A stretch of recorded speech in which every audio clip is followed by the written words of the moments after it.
Sarah, hello and welcome to Future Speak.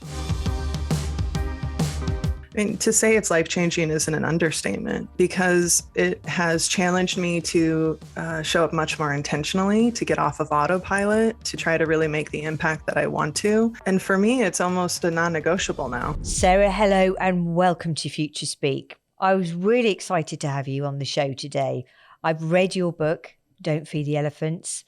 I love the principles behind that. And I can also see how this can really impact someone who's looking to make their decisions around the future of work. What does it look like for them? And to help them with some of their decision making through some of the great insights from the book.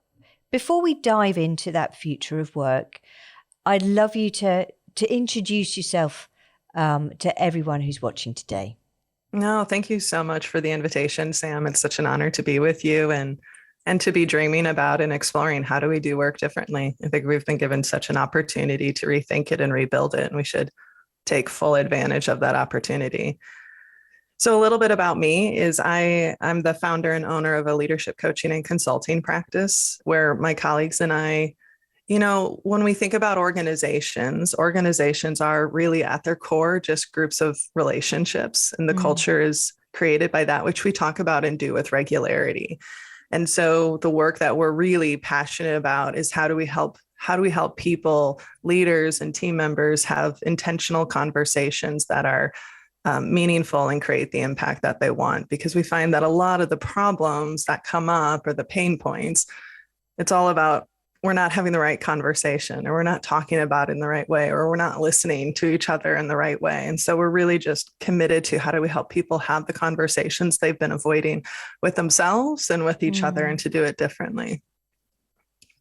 Wonderful. And it's that the part about doing it differently really came through right from early on in your book for me, when you talk about your relationship with Nick, husband, and all of that really resonated with me, particularly when we're going to go on to talk about the future of work. And when we look at that, there's a huge piece, isn't there, around communication. And when we look at, before even we dive into that, and we look at the future of work, what does it mean for you on a personal journey? This work, it's that's a really interesting question. I want to give it some space to think about it, and I appreciate it. I come from a loving family, very loving, and also very avoidant, or we used to be. We've gotten so much better. And for me, learning how to show up differently in how I talk to myself, how I talk with other people. I mean, to say it's life-changing isn't an understatement, because it has challenged me to show up much more intentionally, to get off of autopilot, to try to really make the impact that I want to. And for me, it's almost a non-negotiable now. I mean, it's not to say that I do it, right? We all have times when we're on autopilot, we're moving too quickly, too fast, or we're tired, or we're stressed, or anxiety is creeping in. But the power when we're able to pause and be present and show up for each other, even when it's difficult, is quite transformative. And so for me, it's just a way of being now. It's a way I'm trying to be. That pause, particularly with so much change going on, the reaction to change, right? And how we all cope with that, particularly as women. And the more people who've come on the show and guests I've had, interestingly, I observe that more women go into action mode. I've got to do something about this. Comes out a lot around change. I'm not surprised. I mean, typically, I'm speaking generically, but there's research that backs it up. We're typically running the house. We're running all of the things. We're anticipating all of the things that are going to happen. If we have a family, we're thinking about all of those pieces in a way that perhaps our male spouses or partners might not be. And that's not a criticism by any means, but that's the emotional labor, right, that we talk about. Yeah, I'd be curious to know sort of what the like research might be behind it. I'm not surprised either, just from the standpoint of, especially now, we've always gone through change as species, as communities, as individuals, but the volume of uncertainty, the intensity of the complexity, the frequency of the change is so fast and furious now that there's a little bit of what do I grab onto from a place of control, so that I can start to navigate this time that can feel quite chaotic, and exhausting.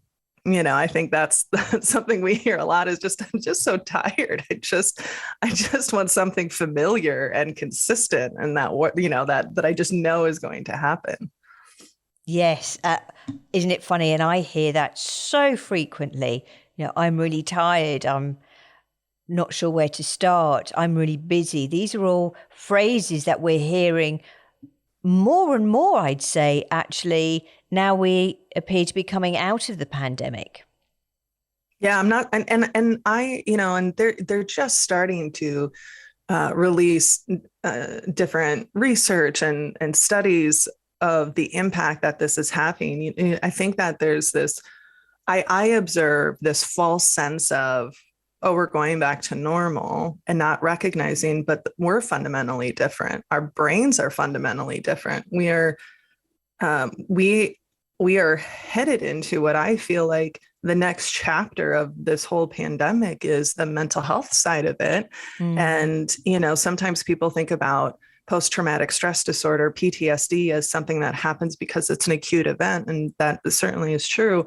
But when we are experiencing prolonged exposure to stress, when we are in a place of navigating threats, when we're trying to be in survival mode for so long, for years, that does something to the brain. And I think that's something we have to be, when we talk about the future of work, I think that's a very real thing we have to be paying attention to, is that we are all fundamentally changed, and for some good reasons, and also in some ways that might not serve us, that we might not even realize is because of what we've been through. It's not like, oh, if I'm irritable with my spouse, I can go, oh, that's because we've been in a pandemic for the last 2 years. I just know I'm being irritable, and may not realize, well, no, that actually may be coming from a PTSD perspective. Exactly. And I agree with you. I suspect we are going to see a lot more of that as people adapt and change and have time to reflect what they've been through. Many people have seemingly been unaffected. They've been able to work from home very quickly. They've got family, they've got stability around them, whilst others have obviously had a awful time. I think of those who are in studio flats where all of a sudden their bed became their office, their sitting room where they socialized. And I've got a great friend who was in just that situation. She's a really sociable young lady in her 20s, living in New York, and there she was watching the world outside that window, and it was a glass prison for her. So I don't know firsthand because I wasn't her, but talking to her and trying to help her through that was tough, because you had to navigate as you say, a completely new world, because our brains have changed. Yeah. And even if, say, you were able to isolate, and you were able to, and you had family around you, I don't recall the individual's name, but they were talking about how, as humans, we have to think of our relationships like a diet, that even if you were with somebody, you still were experiencing some level of loneliness because you weren't getting the full experience that you're used to getting, even if that is somebody who was close to you, or even if it was just the person at the cafe who took your order that you had a small interaction with, those smaller moments, there was a loss there. And I think that's one of the things that as you know, as when we're working with people or even thinking about my own journey on it, it's like there was a lot of loss, not just certainly loss of life, substantial loss of life, and but loss of routines and loss of connections and loss of and sort of finding your way into who am I now, and who do I want to be? I mean, I think that is one of the things that I'm seeing more people thinking about, reflecting about. It's, it gave us this opportunity to really step back for some, right? Not everyone. It's the whole, we were all in the same storm, not in the same boat. And to really get clear about, well, who do I want to be? How do I want to spend my time? Who do I want to work with? That's something is when I'm seeing people who are moving jobs or moving organizations, the vast majority are like, I don't want to work in this organization. They don't care for me. They don't have my back. They don't, I want to be in a place where I feel alive. I want to be in a place where I'm supported. I want to work for somebody who cares about me. And I think that's one of the reasons we're seeing such a shift, especially over here in the US. We're seeing so much movement in the job market. It's because they've gotten clear about what's important to them and what they're willing to tolerate and what they need and what they want. And I'm here for it. It's not comfortable. But I think it's necessary. Yeah, absolutely. Absolutely. And that goes into some of the challenges, I guess, that we are now facing is, as you talk about in your book, having those uncomfortable situations. And there's a moment that stands out for me where you are delivering some coaching and you've clearly touched a nerve, and it's in the coffee breaks that people are sidling up to you to say, do you know what, that resonated with me, or have you thought about? And there's so much of that that's relevant today when we look at the challenges in the workplace and as we're grappling to what does that look like? Yeah, it's the elephant always rears its head in the breaks. It's always it's always when the unsaid, it's when the invisible becomes visible, is when it's the private conversation. And we need to start having some really big and hard conversations about power, about structure, about pay, about equity, about and so many things, or even just being adaptive. Everyone had to adjust. Every organization on some level had to adjust and adapt, whether it was because of how the environment changed, how the supply chain has shifted, how the staffing has changed, and holding on to what was instead of saying, okay, we have to create something different. What I see is the organizations that are trying to go back to what was are struggling. There's a key word there, isn't there? And it's go back. In my mind, I always see that as a very negative connotation. Going back doesn't demonstrate a growth mindset. It doesn't demonstrate that actually you've taken significant learnings from something in order to be able to move forward. That's certainly something that I feel is I've got no evidence for this, Sarah, but I feel is a real challenge that we're facing, particularly when someone is so defensive about that. We're going to go back. And that's a real challenge we're all facing now. When you're dealing with organizations like this, and I'm sure you're hearing that all the time, how are you helping your clients to think through this process? Because surely there's still a lot of leadership teams out there that are using that kind of language, which is going to have an impact on their teams. Oh yeah, 100%. Depending on the situation, one of the things that just a simple series of questions is we can be really thoughtful about what we hold on to. It's not to say that we throw everything away. There was a lot of stuff that worked really well. And so I mean, a couple of things. One of my favorite questions of challenging perspective is that a rule or is that a possibility? Because sometimes we have processes or we have structures or we have ways that we've organized ourselves that feel like rigid rules, but they were just one possibility that we did for a really long time, and maybe it worked for a really long time.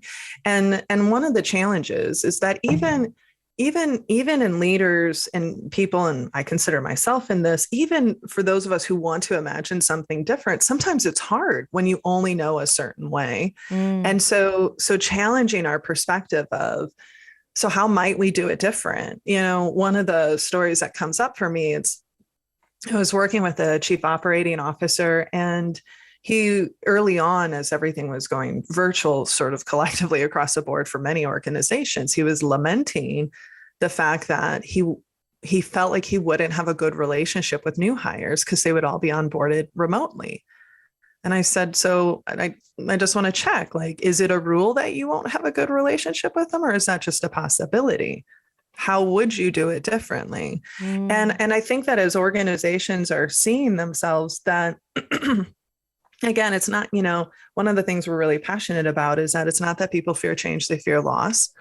And so as we're shifting into what this new age of work looks like, it's really important to identify, what did we have before that we want to hold on to? What did we have before that we're like, that can go in the trash? Like, let's let's get rid of that. That didn't really work. What do we want to create new or differently? What are the things that, let's try something else? And then also, what are the things that we're afraid of that we want to be really thoughtful about? I think that as more organizations have moved hybrid and virtual, one of the number one concerns that we hear is, we'll lose our culture, we'll lose our relationships. That's a real fear, because building relationships takes time anyway. And I would argue, whenever people tell me it's just harder, I'd lovingly say, you probably weren't great at it before. You just had way more opportunities. And it's challenging us to be much more intentional in building the relationship, and not just jumping into the project management and doing the tasks and all of that.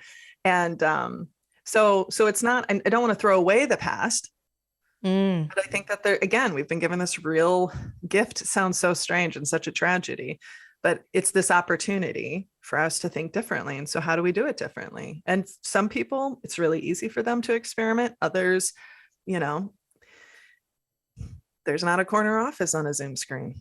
And I like the power. And that's challenging. I mean, that's a very reality. That's a reality in some situations. Exactly. And it's the communication is now more important than ever. And I know I've had a lot of conversations with people who said, well, it's just not the same over Zoom. And as an advocate of, and a business owner of a digital business, I get the face-to-face interaction. Of course I do. I'm a human being. I also see the benefits of being able to have a digital business and the moments that you can have really deep and meaningful conversation actually on Zoom, because you're talking to someone in their home. They don't have to look over their shoulders because they're worried about, hey, is Bob at the water cooler listening to me, right? Or, I'm thinking about keep going. I'm like, preach. Yeah. So for me, it's the point is, I don't believe what I'm seeing right now. Let me get my thoughts clear. What I'm seeing right now is a lot of people telling me what I should be doing. And in many senses, I wonder, to our conversation before we came on air, is if that comes from a place of fear. I don't want this to be my new norm. I don't understand it, and I don't know where it's going. And I'm reading all of these things about AI and being able to turn up as your virtual self somewhere, and all of these, the metaverse, etc., etc. And I don't like it because I've lost control. Yeah, and familiarity, and that is we are in one of the biggest experiments, right? We are in this experiment because we have a lot of experience, and there's a lot of companies who've been, digital first, virtual only for years. But hybrid is a whole different beast. And what it looks like for each, and there's no playbook. And I don't know that there will ever be a here's the playbook, because it's going to look different for each organization. Right. But a couple of things that when I hear people say it's not the same. One, you're right, it's not. Two, whenever we're learning new skills, whenever we're trying something different, it is going to feel more difficult. It is going to feel inauthentic. It may be more difficult. It may feel more inauthentic. And, there's the classic J curve of navigating change that, okay, we get it. And we think that we just go up to it and we adopt it and we're good. But there's this real, what do they call it? The valley of death, right? That happens.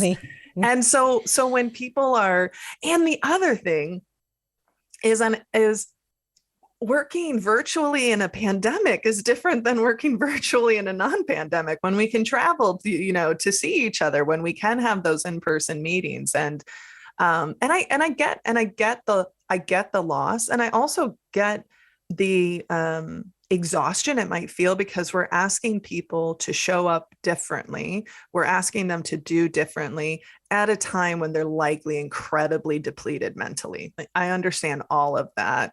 And as you know, from running your business, even evident by this conversation, this is the first time we're talking. And I feel very safe with you, and I feel very comfortable with you. Right. And we may never meet in person. And then that doesn't take away from the realness of this conversation. But what's allowing that to happen is our willingness to show up as ourselves, our willingness to be connected to each other. And I think, just real quickly, that one of the traps that I do see happen that people need to be aware of when working hybrid, virtually, remote, is that it's so easy for our interactions to just be task focused and transactional. Yes, you're so right. And we have to be intentional about, how the hell are you? Well, how was your kids? How was your weekend? How do we create the moments of seeing the whole person and building the relationship on the whole person, and not just, here's what you need to do? You're so right. And so much of that we've learned. And it was interesting when we did first come out, so to speak, and we were all let out again. Personally, I found it really hard for the first few times. I mean, I'm in the studios today, and the poor guy's here. I literally bounced in. It was like, oh, here's a human being, someone who's not in my household, and I've had to drive 5 hours to come and see you. Woo! And it was, and I reflected that night in the hotel. I was just, Sam, calm down. Remember, you used to have a suitcase in the back of your car with your passport. And when someone said, I need you in Madrid, I need you in such and such, I need you in Munich tomorrow, no problem, I'll get a flight and go. So we have all changed. We have all adapted. And as we are finding our new norms, our behaviors are quite erratic at times, right? Right. And that's okay. It's part of we use the term experimentation a lot on my team and with my colleagues. We use it with clients there are things that there are challenges and problems we will face that will have a really obvious solution, or that we'll be able to figure out that. And there are problems that are more complex, and there are challenges. We would call those technical problems versus adaptive challenges.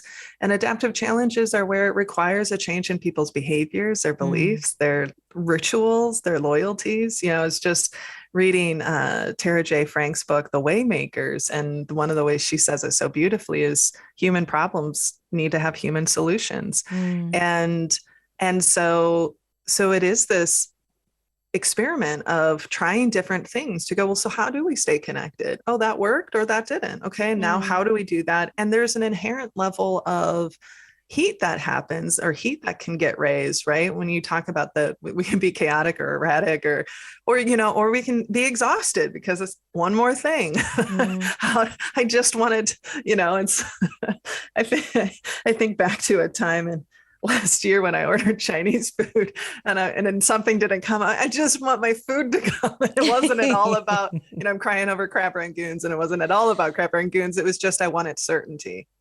And I get that pull, and we have to have moments of where the heat gets lowered, but we are in this incredible experimentation, and the heat's going to get turned up sometimes, or we're going to try something and it's not going to work. And, we had a team retreat just yesterday, and my colleague, Dr. Teresa Peterson, we were, just talking about some of the discomfort we're feeling as we're growing as a company. And she goes, this just feels like the pain of experimentation.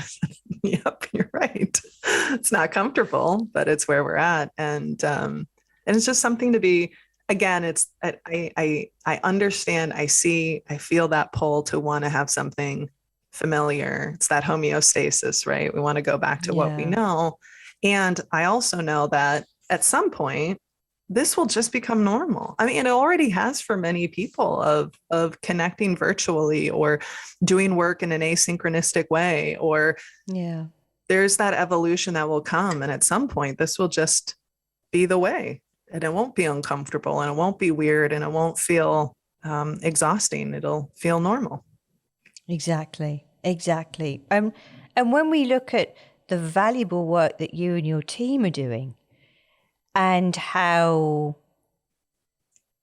you feel you will morph in terms of opportunities, what you offer, what are you most excited about, and what do you see your future like as both now, a best-selling author and a business owner? The timing of that question is really great, because we just had one of our many retreats yesterday. What I'm excited about, what I'm excited about for us, and then this translates into the impact we can have, is to help people see their conversations and the relationships more clearly, because we know through our work that when we can see things differently, then we can choose to show up differently. And where we're at in our evolution is we're continuing to get clearer about what's our mission, what's the work we do, why do we do it, how do we do it, is that we can continue, instead of working on a wider level, we can work on a deeper level. And I'm excited about that for us personally, and I'm excited about that for our clients as well, and the people that we get to serve. And it's so magical almost when you see people start to show up more intentionally with each other, to be more present with each other, to be more courageous with each other, to create a space where people can share what's been hard, what different perspective, to disagree. When there is that space of safety, it's quite remarkable, and it's very powerful what is possible for that group. I think that's the thing that, when I think about the work we do and how do we help people have the conversations they're avoiding, is that for so many people, myself included, for so many people, they've never worked in an environment where they truly did feel safe, where they truly felt like they were valued, where they truly felt like they were respected and protected and seen and encouraged to speak up, that they don't even know what they're missing out on. Because they've just never experienced it before. But when we work with groups who get it, who are trying to show up differently, it's more than work at that point. It's just about our collective humanity, and how do we create environments where we can let go of our masks and show up as our real selves and bring our best selves to the table, to do work that really matters. I'm excited personally to continue to get clarity, because the way for fellow business owners, maybe they can appreciate this analogy. I don't know. Do you have glasses? Have you ever had to go through the eye exam where that you do? Okay. You have, So you know Vanity how dictates they're not on right now. sure, yeah. So you know how they go through the process of like one or two, and you're like two is clear. Okay, two or three. Okay, three is clear. Three or four. I feel like as an organization, that's the evolution we're in. We've gone to, okay, so four or five. Okay, four is actually clear. Oh, okay, we've lived in four for a while. Is it five or six? And continuing to get that clarity feels really great. One of my personal mantras is that when we have clarity, it gives us conviction. And when we have conviction, it gives us courage. It allows us to be more courageous. And so continuing to find that clarity will just continue to expand our conviction in this work and to be able to show up even more courageously. And I'm excited about that. And rightly so. That's something to be hugely excited about. It's I love the analogy about the opticians, and I totally know where you're coming from. It's very relevant and very relatable. And also it's something that's so day to day for those of us who are, do wear glasses. We can really get that. Yeah, I mean, it's not, if no one's ever had an eye exam, they don't get it. But what happens is let's apply it to what we were just talking about of this experimentation and how we're showing up differently in relationships. Is it can be frustrating. Like, no, I just want to know it. It's like, well, you're going to try this on for a bit. And then we're going to try something else on for a bit. And then we're going to identify what's the better fit. And we're going to sit with that for a bit. And when we can go, I think that when we can go into our work, just knowing that our work is always evolving. We're always evolving. Exactly. But if we can be more intentional about realizing that and moving it along and being thoughtful about it and reflective, and not just saying we're going back, but we're being reflective about what are we holding on to and how do we move forward. Yeah. And that's the way that we get a clearer lens. And then that lens will change in a year. And that's okay. And this is the other piece, that when we are delivering our coaching from a business coaching perspective, which is obviously different to what you do, it's, well, what if I fail? So what if you do? What's the worst that's going to happen? Yeah. Have you ever seen something on someone's gravestone that says, I'm glad I didn't do that? No. I like that. Give it a go. What's the worst that can happen? Yeah. And if you can envision something really, really bad, then obviously something deep down in your conscious is saying, don't do it. So don't. Mm-hmm. Mm-hmm. But if you haven't got a valid reason for that answer upon reflection, then what's the worst that can happen? Yeah. As humans, our brains are so, and it's just biology. Our brain is more likely to protect us from pain than it is to push us to pleasure. And we have to just understand that about ourselves. Absolutely. And I love that pushback you give of no obituary is going to say, Sarah was really grateful that she never started that business. She was really grateful that she never did X, Y, and Z, that she took that trip, that she took care of, that's not going to happen. And boy, that's part of evolving and experimenting, is that you're going to find paths that don't work.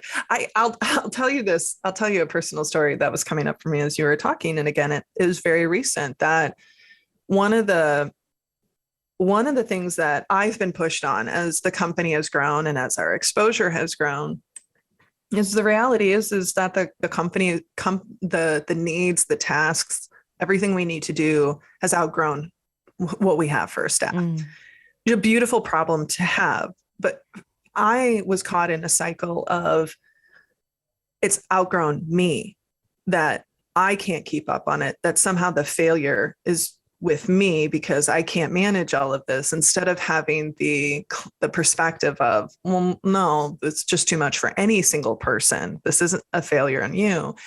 And my colleague Teresa yesterday said something really beautiful, because my knowledge about running a business has grown. I didn't get into this to run a business. I got into this to do the work, and then figuring out how to run the business came out of necessity. I don't know if that was your journey, but that certainly was mine.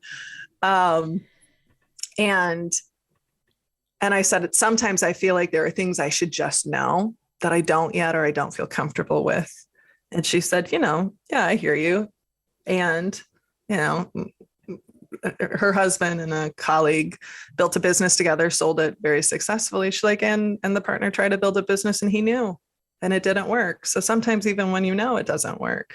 So, and there was something so beautiful in that reframe of sometimes you'll even know it all and you won't, you won't realize that maybe there's a failure ahead, but what do you learn from it and how do you do differently with it?